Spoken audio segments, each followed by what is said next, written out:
Brummer. I am your guest lecturer today.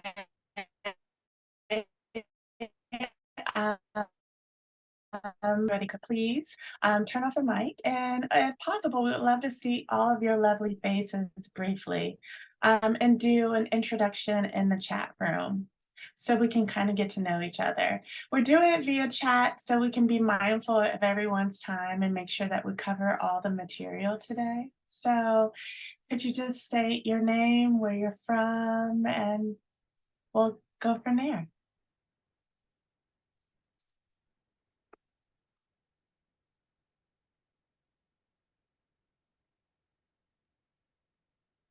Lovely, lovely, lovely.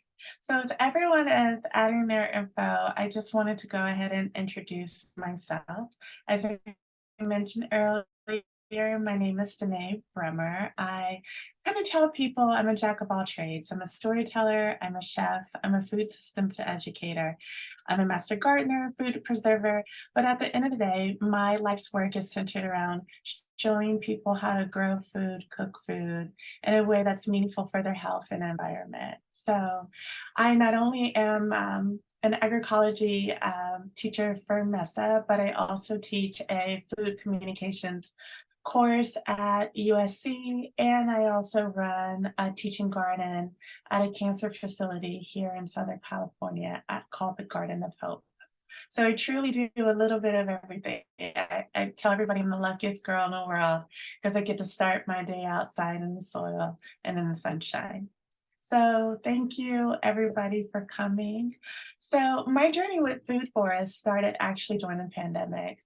I was working as a freelance reporter, and I was approached about writing the story on the rise of urban food forests, and I was completely intrigued by the subject, as well as seeing it executed in multiple different ways. So today I'm going to share with you some of the people that I had a chance to feature in my article, as well as a nice close case study on a unique food forest that was done completely on a grassroots level with no investment or donations from nonprofits or government entities. So oh, and before we start, if you have any questions, please hold them towards the end. We'll dedicate a total of 15 minutes for Q&A and try to knock out your questions. All right, sorry. All right, so before we start, I just want to make sure that we're all on the same page when it comes to knowing the difference between industrial agriculture and permaculture methods. I don't want to take for granted that we're all working from the same sheet of knowledge. So does anybody want to take a stab at explaining to us the difference between the two? If not, I'm going to randomly call on people. Any takers? Going? Going. All right, I am actually gonna call on somebody that I think I knows the subject inside out. Scott, could you tell us what the difference is between industrial agriculture and permaculture methods? Well, I'd love to. Thank you. The key difference is that industrial agriculture has no humanness in it. And the real key to the biological side, or natural agriculture, organic, regenerative, sustainable, there's a few other titles, is that we have the human element involved in it. And we're paying attention, we're observing what nature is offering us, and we're learning from nature. And in my 50-year career as an organic farmer, this moment right now in time, we have some of the best tools to rebuild the damage that has been done by industrial agriculture. So it's a sad situation. Industrial is killing the planet. Permaculture, sustainable, is the possibility of us having a future. Thank you so much. You nailed it on the head, which that leads us to our next slide, which is the inconvenient truth. So as Scott alluded, traditional industrial agriculture It's essentially temporary agriculture. And the formula is clear the land, flatten it, pull out the tractors, plant annuals, put in synthetic fertilizer, water, throw down chemical spray for all those nasty pests, and to harvest, ship, and sell, and to put that on repeat. Permaculture takes a little different formula where you actually sit back and you observe the land and you design according to what makes sense for the land. And then you do earthworks, you also put in perennials and you compost, you water, you prune, and you tend and you harvest. And if you want, you can sell or share locally, or you could sit back and enjoy what you've created. And then you put that on repeat. You know, as much as I would wish for a world where we're 100% in a permaculture regenerative atmosphere, I know that change takes time. And a lot of times, you know, you have to almost take the evangelicalistic approach of one soul, one garden, one family, one change at a time. Unfortunately, you know, the container that we live in and we navigate, we have laws, we have politics, we have all these different layers of bureaucracy and different realities that play into shifting into a more progressive model. But I feel like there's a reckoning. The climate is warming. People are returning to our roots, wanting to connect with the land, realizing that this is indigenous knowledge that has always been there, and we're starting to embrace it and to work in harmony with nature. Oops, sorry. Next slide. Does everyone know the principles, the 12 principles of permaculture design? Can I see a raise of hands in the chat to get an idea of if everyone is familiar with all of these concepts? I see some hands? No hands? I'm looking. Looking. Here I see share screen. I see one. To make it easier, if you're not familiar with the permaculture design principles, could you go off mic and say, I don't know anything about this, please explain.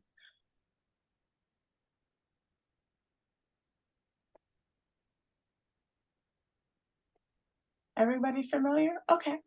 So with that being said, let's do a quick review. Frida, can you tell us what observe and interact means?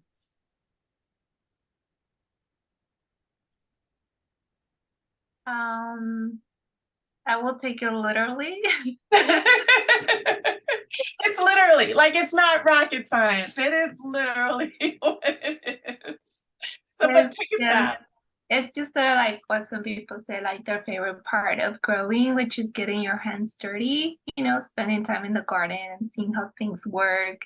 If you water it more, what happens? If you put this there, what happens? So, yeah.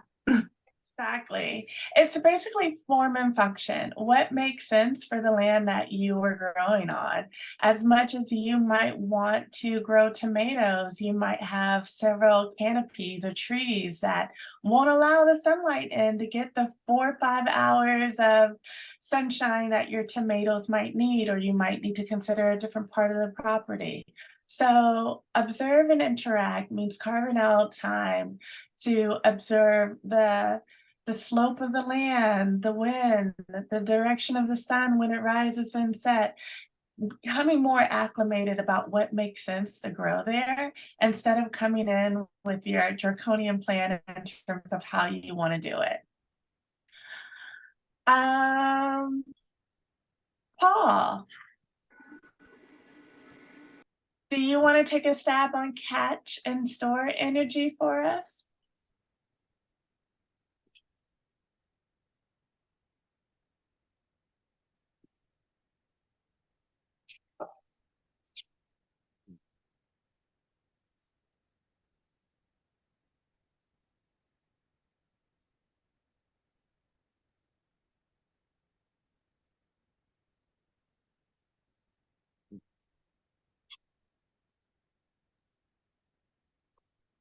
Paul, did you hear the question? I think he's trying to work out his mic. I saw some little dots. If you're having technical issues, we can skip you and come back. Do you want to do that, Paul? Mm. I think that's a good idea. Okay. All right, Laura? Is there a lawyer? I thought I saw a Laura. I could be totally wrong. Did she leave? Well, Lauren, would you like to take a stab? No, don't call on me.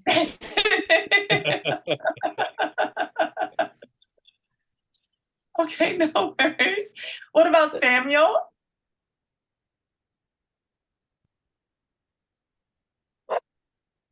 No? No takers? All right.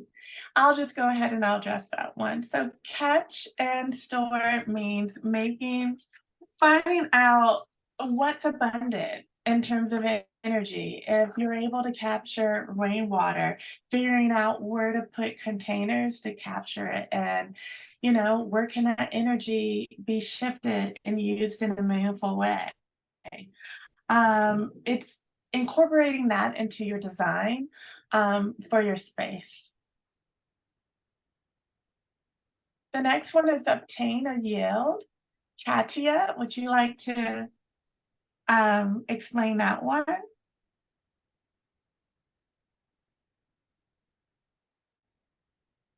Do you call me? Yeah. Would you like to explain what obtain a yield, or take a guess on what that means?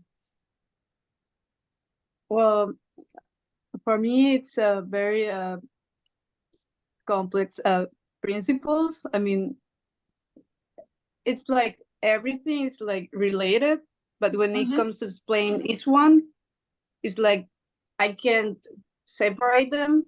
So I may need some help. No worries. For that. But I think, I mean, the core of the crops, like getting the final product of what we are growing. That's the gist of it. You want to make sure that your hard work pays off. Again, I go back to the tomato analogy. If you're putting in tomatoes, you don't want to put them somewhere that snails are going to attack them. You're going to be very strategic and kind of stay on top of figuring out what areas going to give you the most bang for your buck.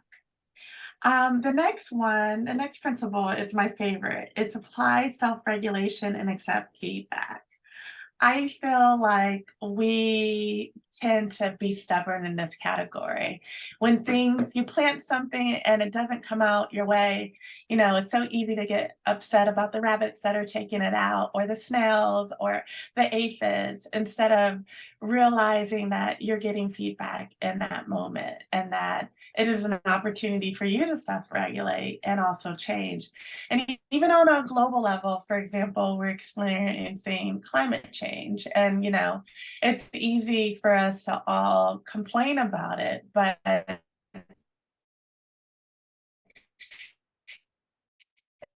it's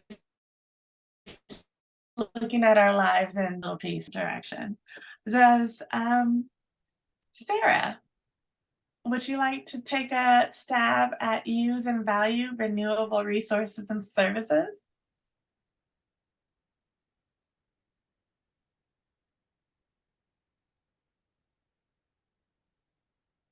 We can't hear you. Muted, Sarah. You're muted. Even though you're not Sarah. We could relate that to like catching and storing energy. So for example, if you have the rainwater that you have stored, valuing that rainwater as like an equal source of resources versus the stuff that's coming out of the hose. Even maybe it's more convenient, and utilizing it on your crops. Services, what comes to mind is like community engagement and like community services, non-monetary services to help with the production of your garden or farm. That's spot on. A more practical example would be tending to the soil. I mean, we all have at our disposal cardboard boxes, and just using the resource that we have access to in a meaningful way can go a long way as well.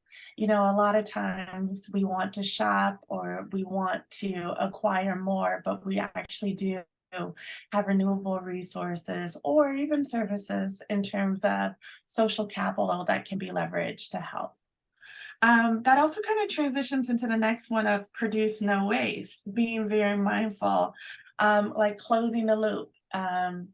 You know, not everything that you harvest is ready for the table. There's some things that are going to be chewed off by rabbits, raccoons, or whatever. Those items can go right back to the soil and feed the soil. You don't necessarily have to throw it away. You can use that to close the loop. Essentially, this principle is a zero waste principle, how to be more mindful of the resources that you have and to reduce the waste that you're putting into your habitat or your environment. Andy, would you like to take a stab on design from patterns or details? And what do you think that means in the light of permaculture? Okay, so design from patterns to details. So let's just say, like, for instance, like, when I grew my own permaculture garden, first thing first, if you want to grow a tomato, mimic that pattern like as though you're growing it in its natural environment. Spot on. You nailed it. I actually have nothing more to say. You're spot on with that example. It's using nature as our teacher, which is basically the bedrock of permaculture design. What were you gonna say, Andy? It's like the Taoist approach is like that it's about Wu Wei. That means learning to live like put in the effort, but do not put in what we call the exertion in order to make that happen. If you found a tomato does not work in certain environments, please don't grow on there. Exactly. Thank you for that. The next principle is to integrate, then segregate. Can I ask Emily, would you like to take a stab at that one? Hi, sure. Integrate, what was it? Where is it? Integrate rather than segregate. Yeah, sure. I mean, I think that's all about creating ecosystems that are working together rather than trying to create monocrops, trying to create agroforestry gardens that have different levels, working together in symbiosis instead of in competition.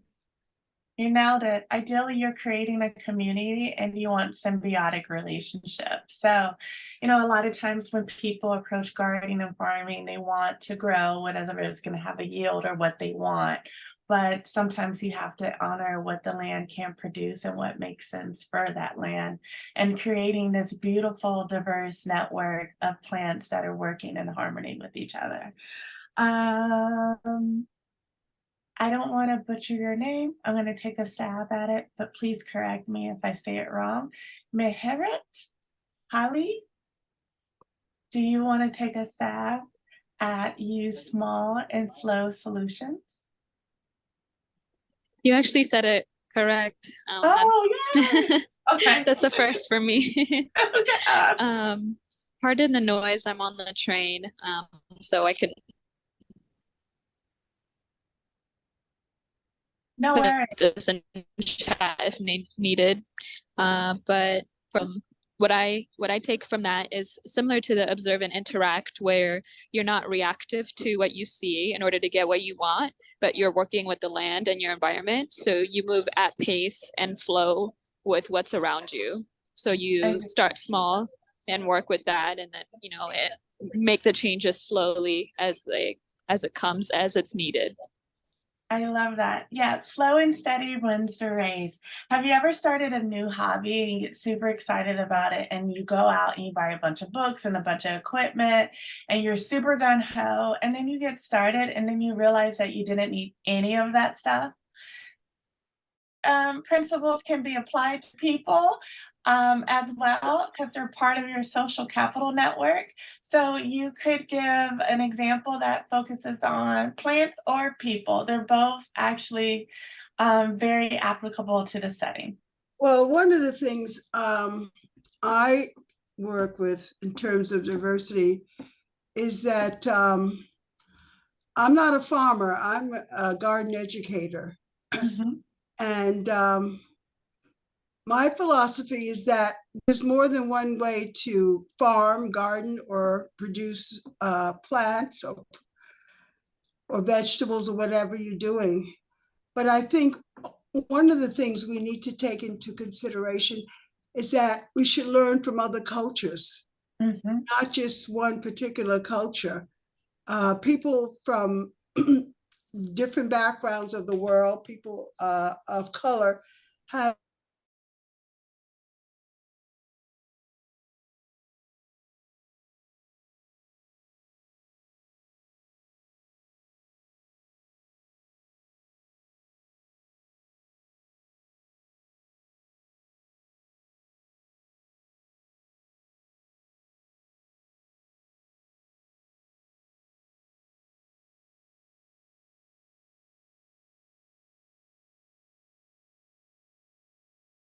fires, how to control fires by starting them, but learning how to start them and use them in the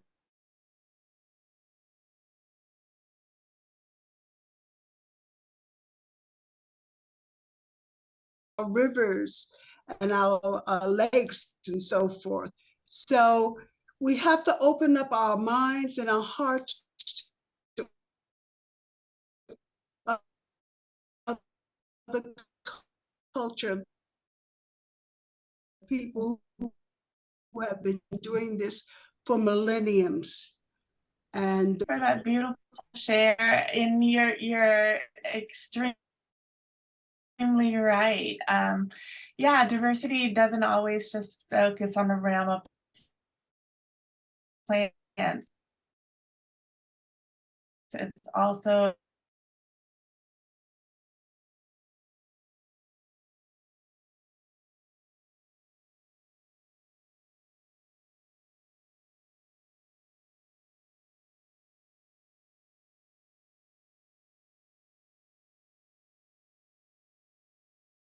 when you have a garden, you try to put in plants that have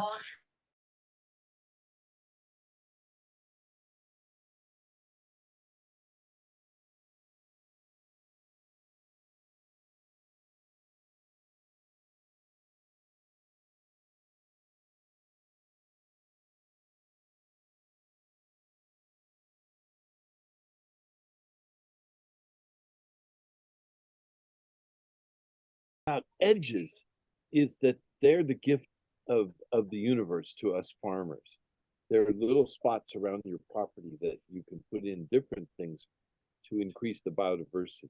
And recently, I planted two tree tomato relatives that a friend of mine brought me from Honduras, and they're like amazing, and they're growing, and I have no idea what they're going to look like or how big they're going to get, but the leaves are about 2 feet across.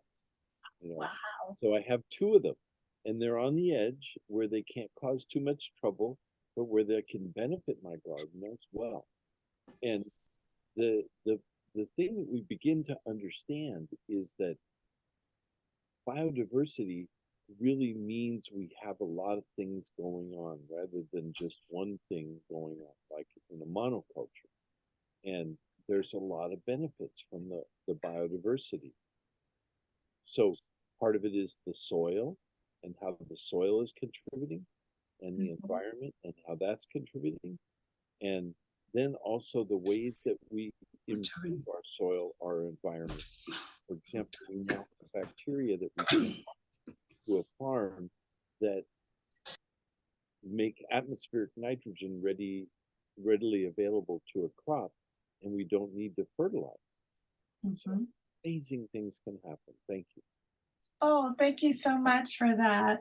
And whenever I'm working with new gardeners, I always remind them that there's always a little spot for herbs. It's at the edges that you can put in nettle or dandelion that will produce for you and also be beneficial for your environment. There's always an opportunity that can be leveraged.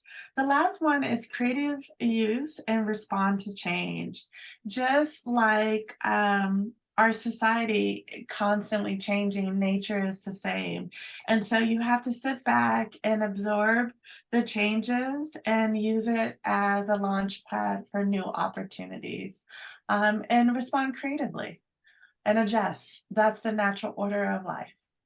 So did anyone have anything else they wanted to add? I just wanted us to kind of have a group understanding about the core principles of permaculture design before we move into a discussion about food forests. Andy's got a question. Okay, go ahead. Actually, I did put something on the use and value diversity along with the edges. The only marginal that I can think of is the mind of the farmer. Start with your mind. It's like, what do you perceive as your garden? And on top of there, like regarding diversity, don't just simply think about your own plants, but like I have to overcome my biases where tomatoes are the only thing that I can eat. I can eat wild tomatoes. I can eat grasshoppers. I can eat wild crops that can be edible. And on top of there, like, don't limit to just only like natural systems. Like for instance, whatever, like maybe wood can work. I found out that where I grew my permaculture garden, I had to use sewage sludge, like real actual stuff. It grossed a lot of my farmers out. They got so pissed off at me that I was like, at the end of the day, I had to educate them that it's still part of nature. It's something we have to throw away. And it usually, whatever that comes out of our butt can also be useful too. So don't be afraid. I had to build like an actual bio toilet where I had to, like, sometimes like if I have to poop myself out to get the fertilizer, I'll do it. I love that. No, You have to be more daring. No, yeah, I love that. That is creativity spot on. That also touches producing no waste and like using renewable resources. You hit a lot of points on that, but the one that I really wanted just to elaborate on that I think a lot of people forget is the mindset. It really starts with your mindset and in terms of shifting your relationship with the land. And a lot of times we look at it very territorial in terms of this garden needs to give me XYZ versus coexisting, honoring, and living in harmony with it and respecting the natural systems that live there. It's like if you have gophers, those gophers are helping you out one way or another you might not be aware of because they're working for you while you're sleeping. And yes, they might be creating holes, but they definitely serve a role in the ecosystem. And so you have to honor that and take time to learn it and understand it. So I appreciate your point about it all starts with your mindset.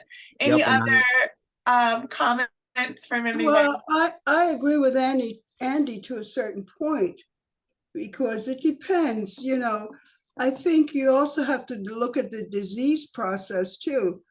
I wouldn't want a dog pooing on my lawn because I grow my own food. And there's a chance of getting E. coli from dog feces. See, these are the things you have to consider in terms of culture, environment, and people's body, what they're used to. So I agree with you in one way, but also in another way, you still have to be vigilant so that you don't become sick from this sludge that you were using with the bacteria and certain bacteria that grow, in soil, and that can make you sick. So that is a valid point. So you have to be aware of that.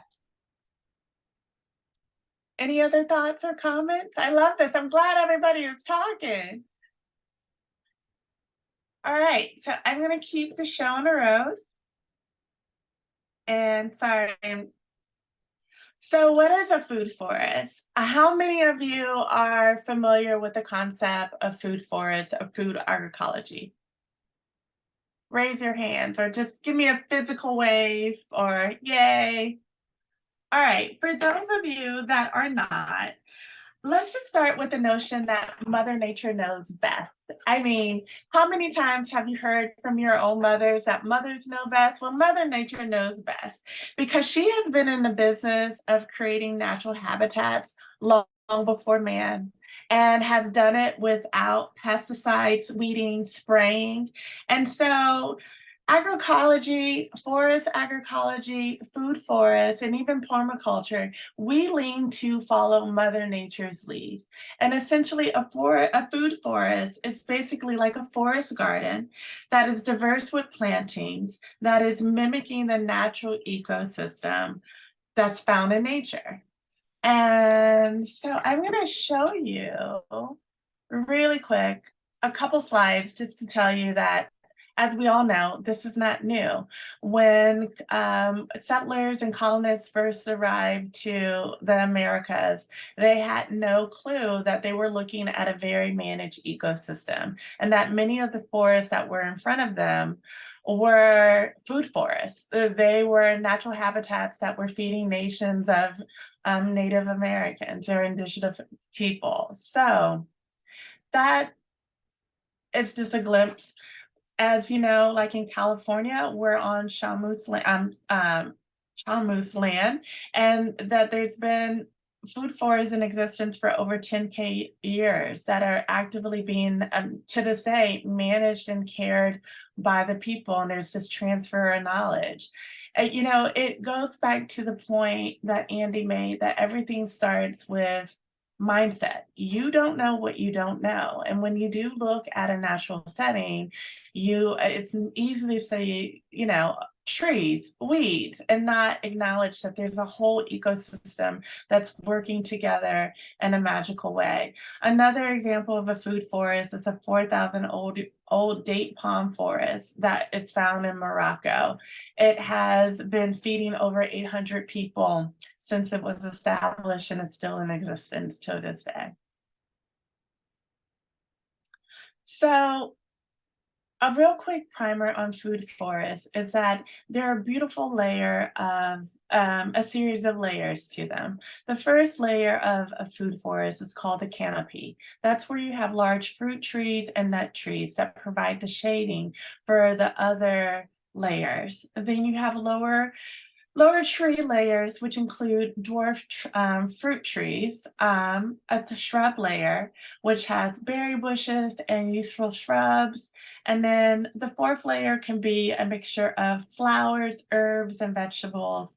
And then the fifth layer are your ground covers. I like to call them the royal guard of the soil. They're there to protect all the microbes, where all the real magic happens. And it's the bedrock of your garden. And then there's the root layer, where you have an opportunity to put in root vegetables or grow fungi. And then there's the opportunity at the seventh layer to do vertical vines and use that as another layer to your food forest. Any questions about the different layers of a food forest? The goal is to grow more and work less, and to work in harmony with nature. Where can we see this type of setting? Is there anybody doing that at this time? Yeah, I'm actually going to give you some examples. We're going to transition right into it. Andy just raised his hand. You have a food forest that you're growing? I'm actually growing these natural, they're called Walkie Gardens. Like they basically contain 10,000 different trees in there. I grew like ginkgo biloba, even natural herbs like pecans are on that list here in Texas. I grew, try to grow huckleberries, which didn't go very well, but it still survived. Amazing, amazing. You have to share photos with us when you get a chance. We would love to see the work. Yeah, unfortunately, I didn't attend it, and the problem was the old farmer neglected it. So I just like, you know what, it's not as used to be. But 2 years ago, it was pretty good. Awesome. So one of the reasons why we are embracing food forests is not to reinvent the wheel. As I mentioned earlier, Mother Nature knows best, and she does it better than any way that we can. And then again, you're working in harmony with nature, and you're basically creating your design based on natural systems and patterns, and emulating that as you plan your garden or your food forest.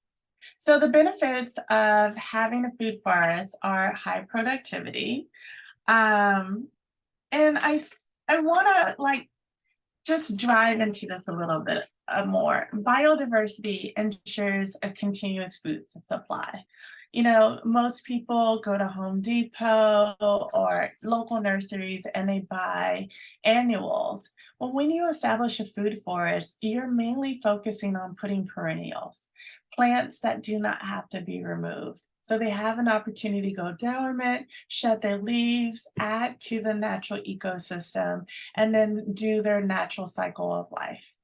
Another reason why people, another benefit of a food forest is natural mulch, compost, and fertilizer. As I just mentioned, when your plant goes dormant, those leaves are adding to the biodiversity of the soil. So there's no need to go and bringing hauls of chicken manure, cow manure, and adding to the soil, because you're getting instant compost from the fruit that is overripe, from the leaves that are falling, to the bugs. Just the whole, everything is working in sync.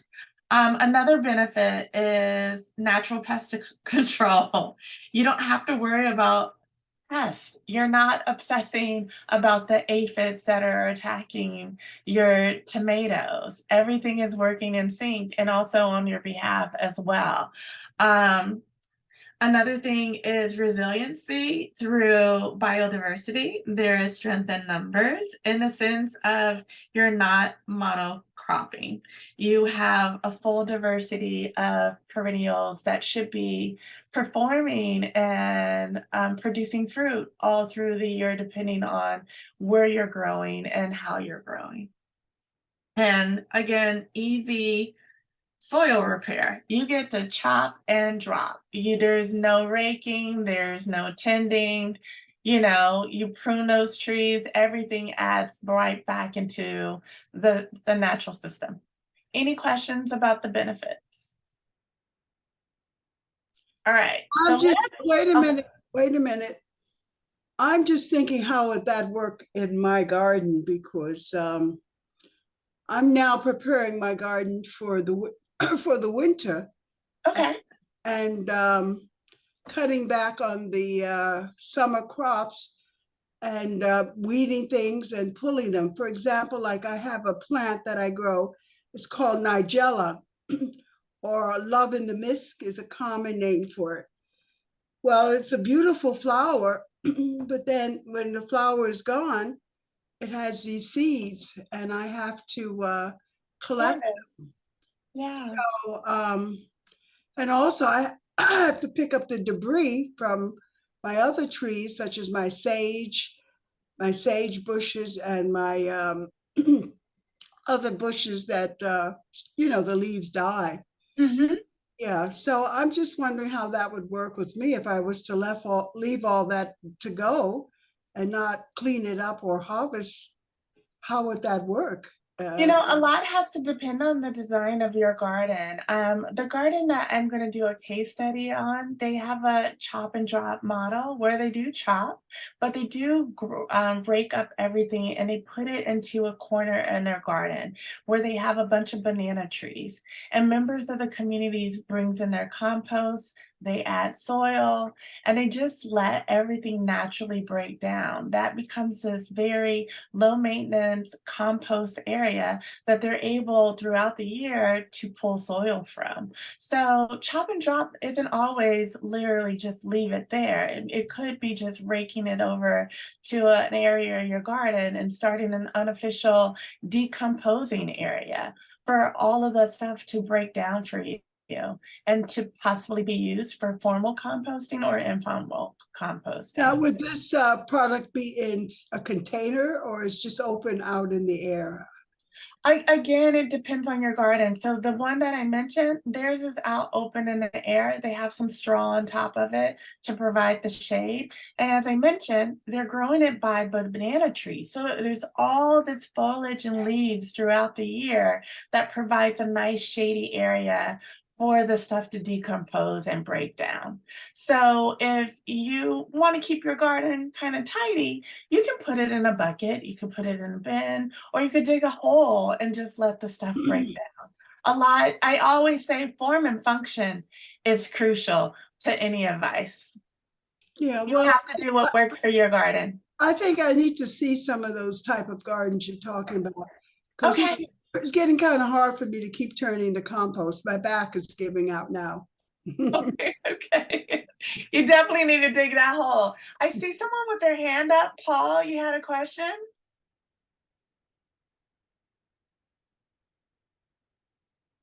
Oh, we can't hear you, Paul.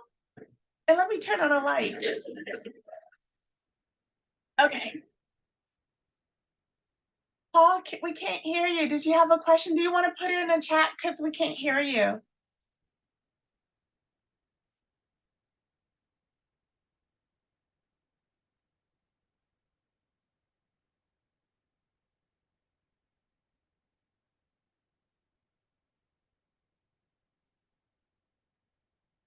All right, I'm going to go ahead to the next slide and I'll wait until Paul puts his question in there. All right, so here's an example of a food forest that is in Seattle. So around early to mid 2000, food forests became a national trend where you saw local governments working with nonprofits to create public food forests. I got really excited about this notion because, you know, across the United States, we are dealing with a lot of issues around houselessness.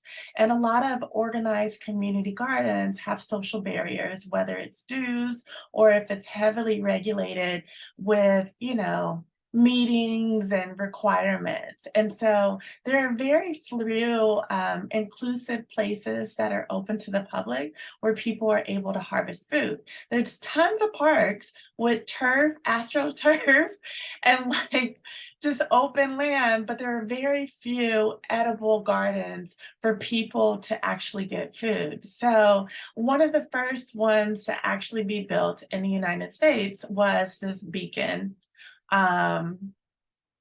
Food Forest in Seattle. And it actually has a really unique origin story because it was a group of 4 students at Oregon State that were taking a permaculture class. And this was their great idea and their project for their course. And upon graduating from the course, they actually wanted to put it in action. And so they reached out to the city and they were knocked down because the city was more interested in understanding, well, do you have community buy-in before we give you this land? And so they went through the process of having public meetings. The city required them to get a little bit more formalized drawings of their landscape and their vision. But they were forced to create a shared vision that actually was able to meet the public needs. And so what you see on the screen is like a shot of the site plan for the site. On the next video, on the next slide, I'm going to actually play a video that is going to show you their origin story, and you'll also be able to see real images of the video. Of the food forest in action and hear from the founders about how they did it. 46 years of quality seed Sorry, and exceptional service. advertisements. Farmers.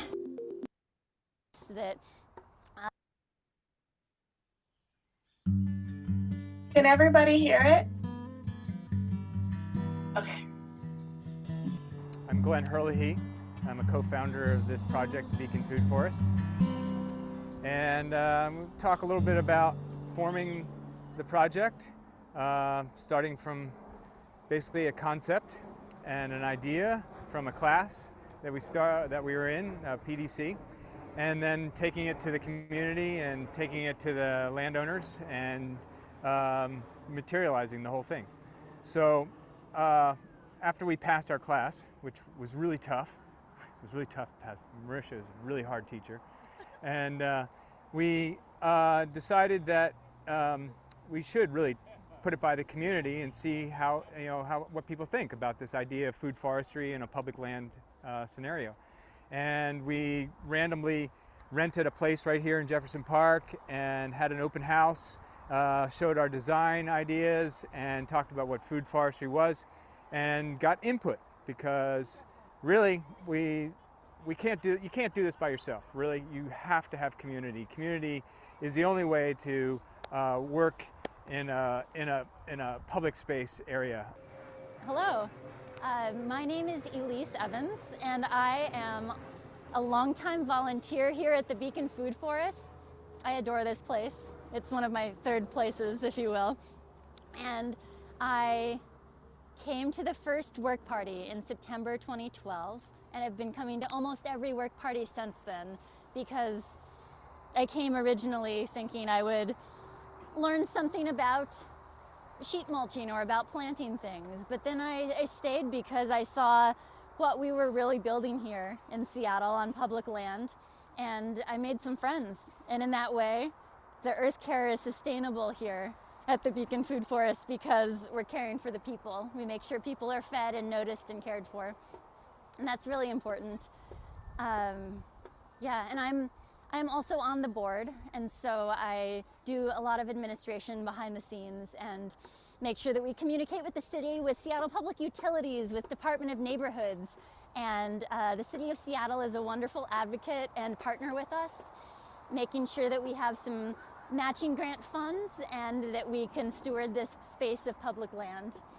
So my name is Rena Marston. I've been volunteering with the Beacon Food Forest for about 4 years now. You know, some people call me the head compost activator. There's so many different names, but they all entail just kind of running the compost system here. I'm Tony Dickey.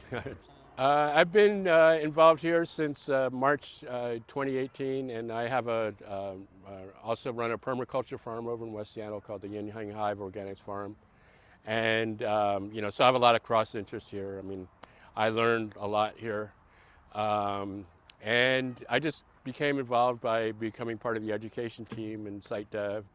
And then by doing that, I got familiar with Elias Bloom, who did the pollinator study, and it just got more and more interesting to me. I'm Kimberly Leeper, and I've been involved with the Beacon Food Forest for about 7 years.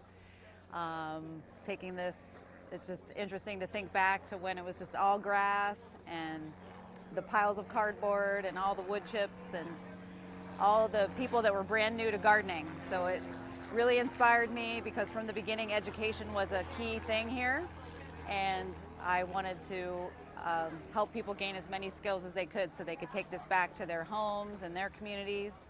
So we first approached the City of Seattle to do this project in 2009, and they were not in favor of this idea.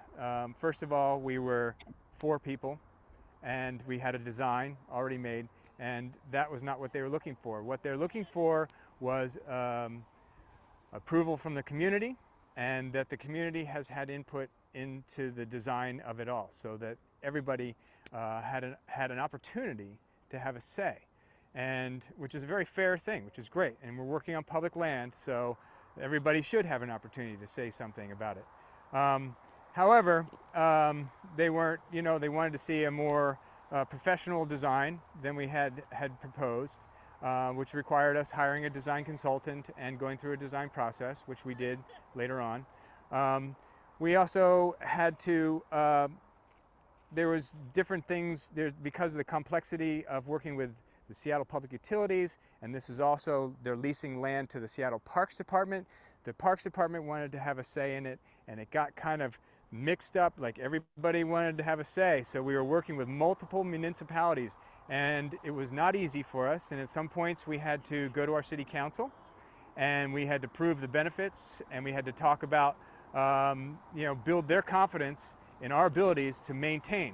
What most governments are most worried about are who's maintaining the land over the long haul and safety. So at some points we would show, you know, what we could do in small scale projects around on the design of it. We would build, and that we were getting a good show of people was proof that we had the community support. We even consulted with the police, the Seattle Police Department, on about safety venues, how you know, different windows so that nobody can surprise you, or you know, can hide and so forth like that. Now, there's a lot of worries about homeless people, but you know, those were what we wanted to address. So we were there with the benefits, and that's really what you got to do, is talk positively, not just deflect the negative, and talk positively about how you're going to improve the land or the community's safety. And for us, having nobody on the land, it was kind of dark, that seemed, that was dangerous. But now we have a whole bunch of people here who are going about, hanging out, and they got their eyes on the place. They're here as a presence, and they are the safety net. So there's many ways to look at what's dangerous and what is not dangerous. And as far as homeless people, I mean, we had terrible critics of, you know, oh, the homeless people are going to live in your forest and they're going to eat and pee in that place and stuff like that. It's like, you know, we're here to feed people. I mean, as governments, what are you doing to feed people? How is your community feeding people? You know, what are you doing to provide nutritious organic food to your people? I mean, we're in a desert here, a food desert. So for us, this was like, well, we can help with this. We can, you know, give nutritional value to the land. We can provide habitat for other things, but we can also bring people together so that they don't fear homeless people. And yes, we had a few people hanging out here that were homeless and stuff like that. And we'd show up and you'd give them a cucumber or give them a box of fruit or something like that. And they realize that there's kindness and that there's food, and food is associated with kindness, and that they won't vandalize the place. They won't, you know, pee all over your gathering plaza or anything like that when they have respect for you. So it's about building respect.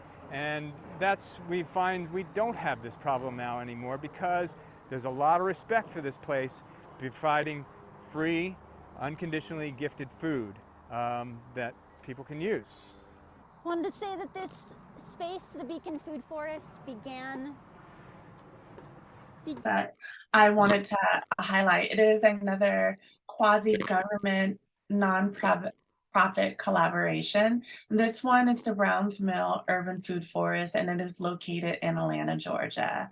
My hometown, so I am a little excited about this project.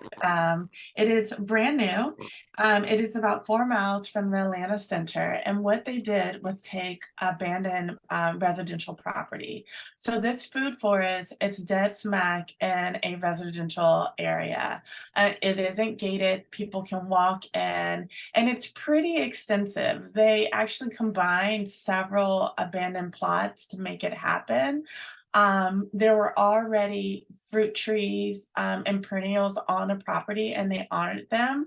As you can see from the sketching, it is pretty elaborate, needless to say, but it is a unique project that was birthed between the City of Atlanta, a conservation organization that provided the funding, and the local community built this project.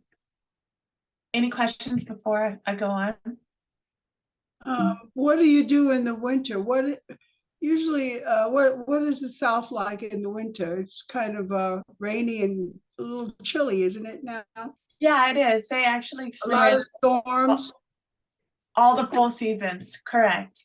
Again, you know, we live in, some of us live in California. We have the luxury of being able to grow all year round. Their food forest actually does go dormant in the winter, and that's where they focus on pruning, you know, composting. They do have a community garden aspect of it where people in the community can have their own plots, but then they also have this beautiful edible forest that has a walking trail that people can go through. They have a really robust website, which I highlight on the next page. They have a really robust website where people can go and take virtual tours. Everything that is grown out in the garden has a QR code and a marker. So even if you're completely new to the notion of a food forest, you can take this dosic and experience through their forest. So even when things are dormant, there's this beautiful trail that you can go hike down. There is a riverbed that runs at the bottom of it. They've managed to make this a multi-use recreational environment. The garden the food forest has community gardens. It has a fruit and nut orchard, herb gardens, the walking trail, as well as a community garden space where people can have picnics and birthday parties. So the forest is being used all year round, despite what is going on with the climate. This slide shows you a wide diversity of all the plants that they actually have growing in the food forest, as well as some of the physical structures that they have for programming. So they have a porch, they have several shelters, they have a hoop house, they have a farming fence for all the people who do have raised garden beds, a part of their community garden. So there is some type of protection for those urban gardeners. Here's a quick video that I'm going to show you to give you a little bit of the history about the garden. Hold tight.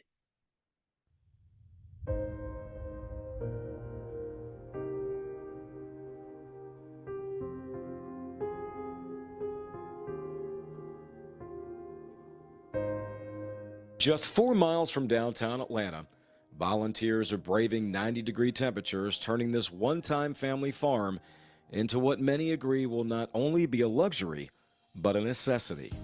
Oh my gosh, we need it so bad. The closest store, I'm blessed to have a car, but I have many of my neighbors and people in the community do not have cars, so they either take an Uber or they walk 2 miles to the bus station on Moreland, get on a bus, and they're carrying their groceries. So this is what a food desert is, when you have to go so far just to eat healthy food. So the fact that we are here and it's organic, and we know it's organic, and you could go straight from the farm to the table, it's a blessing. At just over 7 acres, one could say the urban food forest was ripe for the picking. The site still bears the fruits of past labors, including pecan trees, blackberries, and muscadines. And thanks to an $86,000 grant from the U.S. Forest Service, once fully complete, the forest will feature community garden beds, a fruit and nut orchard, herb gardens, walking trails, and gathering spaces. Yeah, this park means a lot to me. I think that all of our public parks should have some food portion to it. It doesn't make sense for us to be mowing acres and acres of park space that isn't being utilized, when we could actually be having community gardens and orchards in these spaces throughout the city, and kind of create the city of Atlanta as a food forest and not just have it be at this one park. So this kind of is a new model for a park in the city of Atlanta, and we're hoping to replicate this in other park spaces and other city-owned lots. The fact that we actually have volunteers now to help this grow and evolve is an amazing thing for me to see. We have people from as far as Africa, different parts of Africa that have come. Las Vegas, Washington, Cincinnati. We've actually have groups that come here and want to help us build this. So when I say it's a us, a we thing, it takes a village. It truly takes a village for all of this to happen. Of course, volunteer means free of charge, much like the forest itself and any type of harvesting, which is free to anyone who enters. According to Mike McCord, that type of generosity is something the land's former owners took great pride in. Some of the neighbors have lived here their whole lives, and they remember the Morgan family. They remember playing in the woods back here and petting the horses, and they also remember the Morgan family leaving bags of excess produce on the fence posts for neighbors to come pick up.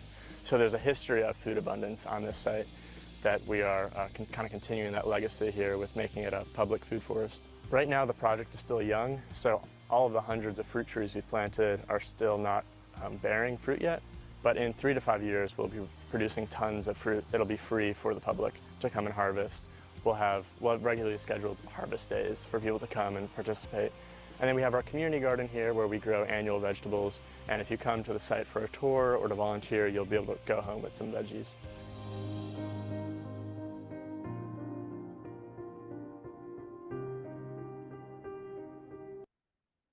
Before I go on to the third case study for food forest, I'm curious to know, are y'all noticing the permaculture principles in action in terms of diversity? It's not a Martha Stewart garden or forest. It's not neatly kept. Are you noticing the consistent principles being applied to all of these settings in these videos?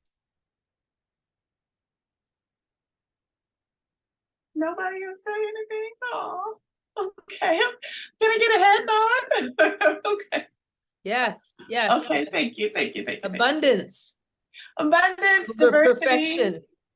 And then also community and collaboration has been the key. And a lot of times we have good intentions and want to make a big impact, but essentially it takes a village, it takes partnerships, it takes working with the bureaucratic layers to make meaning and long-lasting things. Collaboration is key for sustainability. Paul, your hand is up. Did you have a question? I can't hear you, Paul. Is Paul putting questions in the chat? I feel so bad because he's You hear me? talking. Sorry. Now we can hear you. Now, yay! Okay. Thank you, Brummer. So thank you for everyone, for all the participants. So I'm Paul, and I'm happy to also to participate to this event, also to this motion. I think I would also like to talk about food forests, but first I would like to go to what I wanted to say earlier about Beatrice asked something about composting. So, but now she was doubting if she can use the bucket or not using a bucket. But now I was just trying to think maybe if she has like enough biomass in the farm. So sometimes maybe it depends with the way, the method that she is using, because sometimes when you are using a bucket, like now, which kind of the bucket? Because if you just pile your material in the bucket, if the aeration is not good enough there, also decomposition might be done, but might be in an anaerobic decomposition. So you may end up getting compost, which is not good quality. So you have to ensure that whatever things that you are using, or the bucket or the place you are using, that biomass it would be good for them to get also air, so that they can decompose aerobically, not anaerobically. So I think it would be good for that to consider. And sometimes you see when you are decomposing the material, because like food forests, we have combination of all materials.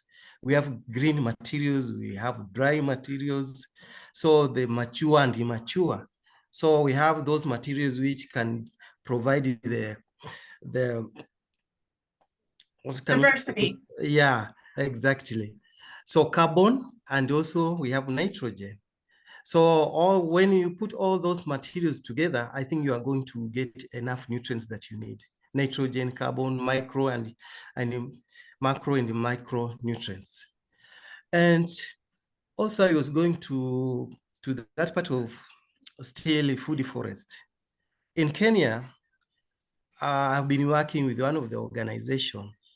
So we have been working with the prisons, schools, and communities.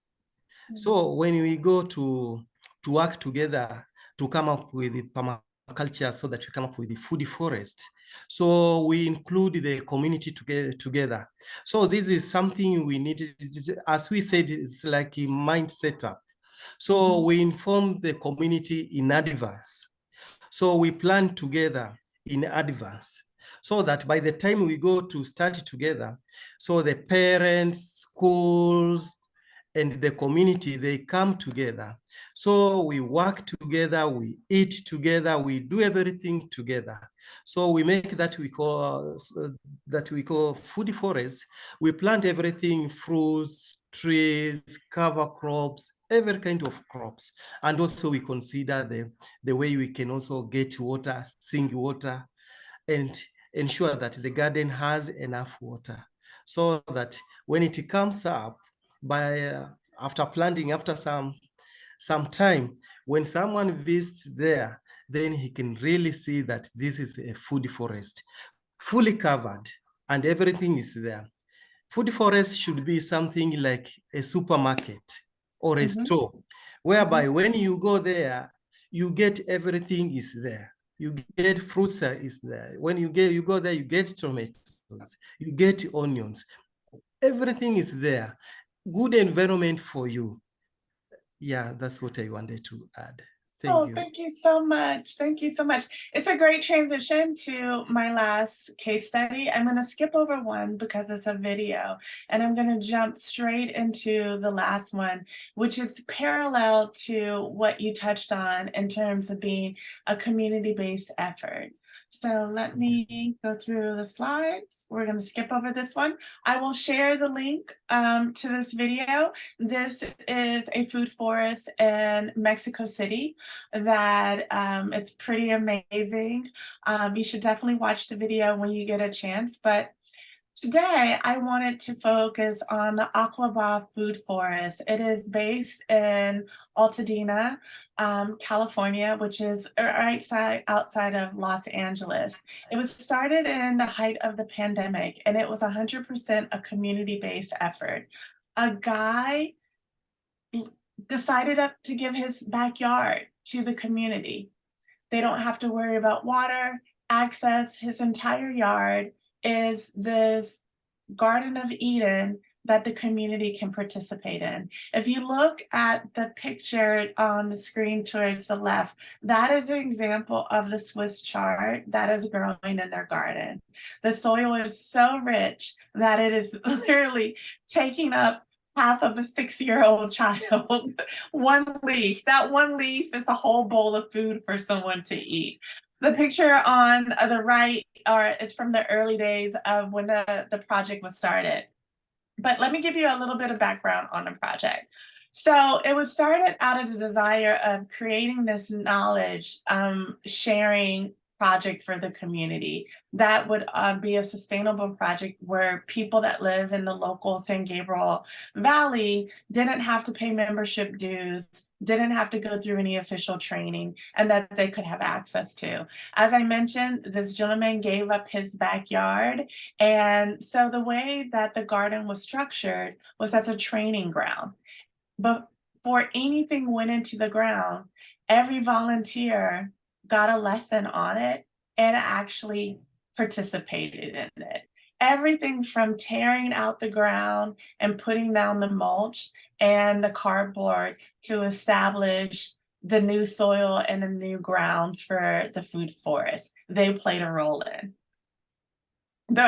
From chopping up the mulch and trimming, like tearing down the trees and turning it into mulch, to working on the soil, building the beds, putting the irrigation. This was over a 10-week teaching series. Every weekend, they came in on a Saturday, they were fed, they got knowledge about permaculture, as well as foundational skills around urban gardens, and the community played a role in this. There were no outside grants or funding. This was 100% a community-based project. The teachers that came in were local urban gardeners, master gardeners, just people volunteering their time and knowledge to teach a class and to execute it. This was their grand plan of what they had envisioned for the garden. And of course, as you know, life will lead you in a whole other direction. A lot of these things are still very much in play. If you notice at the bottom of the screen, there's a garden shed. That's where people kind of enter the garden. And there's a seating area. The staging area that you see is actually a garage where they keep tools and everything else. The beds are very much kind of laid out to that design.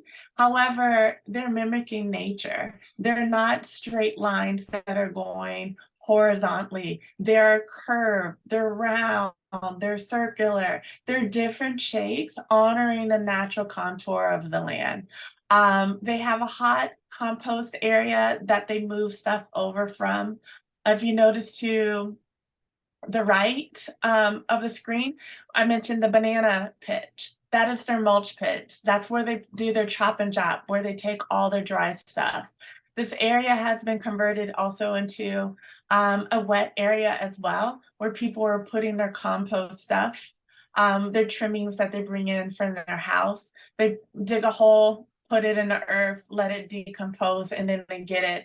And they use the hot composting area to actually flip the beds and actually do full-on composting. So even if you're not ready to jump 100% into composting, you can decompose your wet matter, your overripe fruit or whatever, just by simply digging a hole and letting nature do work its course and covering it up. Any questions about their design of their food forest? They have, in terms of programming, they have Weed and Water Wednesdays. That's where community members kind of collectively come in and weed and do some hand watering of things. But typically Saturdays are days that the community comes together to work on different projects of the garden. The garden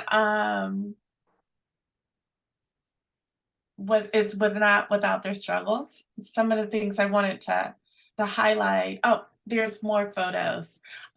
Kids play a big role in the garden. Families bring their children as they are the future, and a lot of getting people to return to the land as well as renegotiate their relationship with the land. The bedrock of that is working with children education. So here's an example of them actually putting the irrigation in and running the lines. Early days of when they were planting the beds. Notice there is no unnatural material. The logs of the trees that were originally on the process, on a property, are used to kind of space out and create protective borders for the gardens. Again, here's an example of the early stages of a food forest design.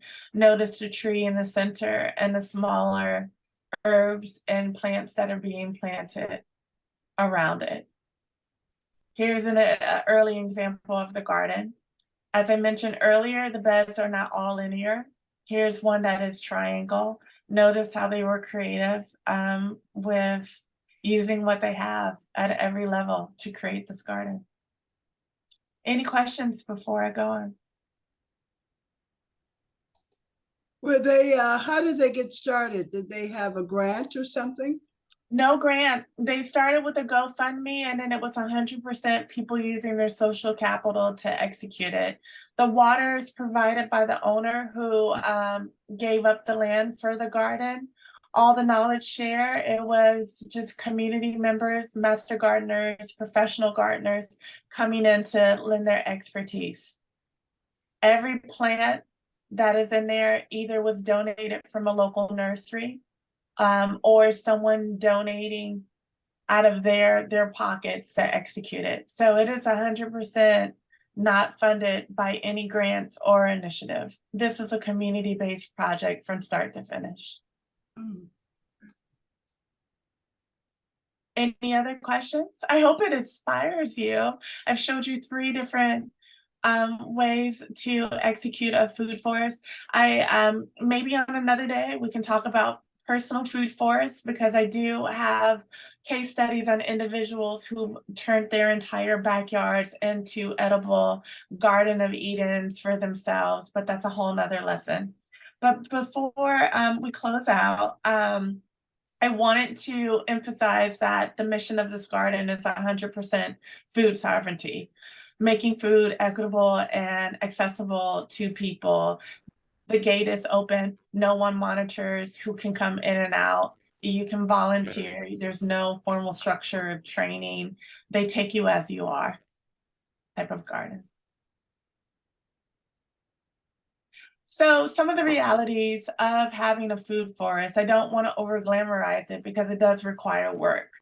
You do not need a lot of land, but you do need that land for a long time. It takes a long time for trees to mature and grow. And as I mentioned earlier in the presentation, most gardens, food forests start with a canopy. You need the trees to offer the layer of shade, as well as play a role in that ecosystem. So you don't need a lot of land, but you do need the time for the trees to mature and grow.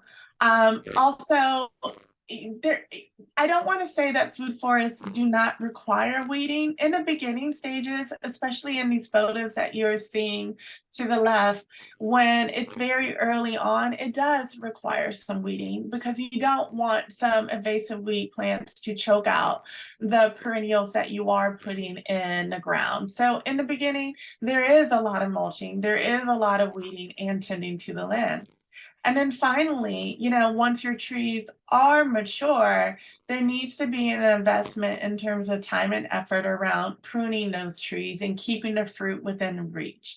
You know, you don't want to have these beautiful trees that people cannot harvest the stuff on it. So having some knowledge and expertise around tree care is essential to a food forest. You know, you can let them do what they naturally do in their habitat, but because you are placing them in an urban setting, it's not completely their true natural habitat, with that being said. And then finally, at the end of the day, you need consistent caretakers to make sure that it does become a space that people can enter and get food with ease. You don't want the food forest to be overgrown and overrun. So that concludes my presentation. This is the time for all your burning questions that you might have. Questions, comments, anything? Garden in Los Angeles, who are the leaders of that? Because that was quite challenging, you know? Yeah,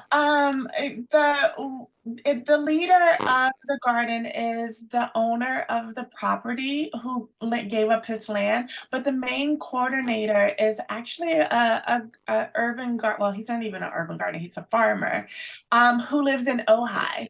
He is a land steward for I want to say an apricot and date.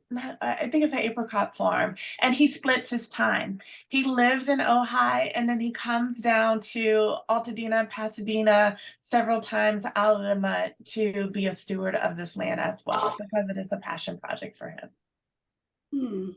That's right. I can provide you with his contact information if you are interested. Just, you know, ping me and I can make a connection if you would like to pick his brain about some of the things that he did early on. Or we can bring him actually in as a speaker for one of our happy hours. That can be a possibility as well. That would be nice. Okay. Come and talk. Yeah, because, you know, he must have been a friend of the owner or something. I mean, it must have been a connection. Yeah, they were associates. They were not really close, but the project brought them together. The lead, he had a burning idea, and this guy had an open heart. They had a conversation, and that birthed a beautiful friendship, as well as this beautiful project that is benefiting the community. I think the beauty of this project shows that you don't always need money, and that all of us have social capital in different ways, and we all have knowledge. Amazing things happen when people come together collaborative with the same intent and goal of feeding people in their community and changing lives. Yeah, I would like to talk to see how they got that started, because that's quite challenging to do it without money. But they did have access to the land, so that helped a lot. Land and water is huge. Not having to pay for a water bill. In addition to having land that without any restraints is huge as well. I think getting starter plants and trees, that can be relatively easy if you have a good project and a good elevator pitch in terms of reaching out to local nurseries, because essentially nurseries are in the business of selling plants. They are not gardeners. And so when plants are at the end of their season and they do not sell, they are eager to get them out of there because they turn into plant coffins. And I just want to put that out there to all of you. Do not hesitate to reach out to local nurseries to ask to get some of their future throwaways, because they do not have the space to manage the plants for the next season, and they will happily give them to you instead of let them die. Any other questions or comments? Any feedback in terms of workshops that you would like us to continue to offer, or topics? Would you like to see food forests on a personal level and residential properties continued? Because I do have at least 3 examples of those in Los Angeles, and they're all very different.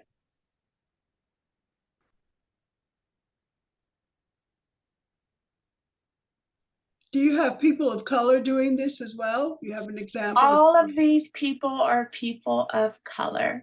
All of them. Oh, okay. Every single one are part of the BIPOC population.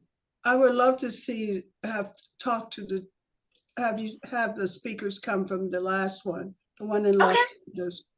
Yeah, to see how they did that without money. What were their connections? Yeah. I do think in the early stage they did do a GoFundMe, but I don't know how much of that was raised. But I do know for a fact there was no grant or government funding behind this project. And they're still working on that capacity? Yeah, they are still actually meeting. The beautiful thing about a food forest is that you put in perennials, is just keeping them alive and tending to them. So the overhead of buying or acquiring new plants and stuff is really minimum once it's been established. But I will work my magic, and I will finagle and maybe bring him in and have a discussion, and he can tell you more about the ins and out of it, and you can pick his brain. Thank you. You're welcome. Well, lovelies, it is 7:30 on the dot.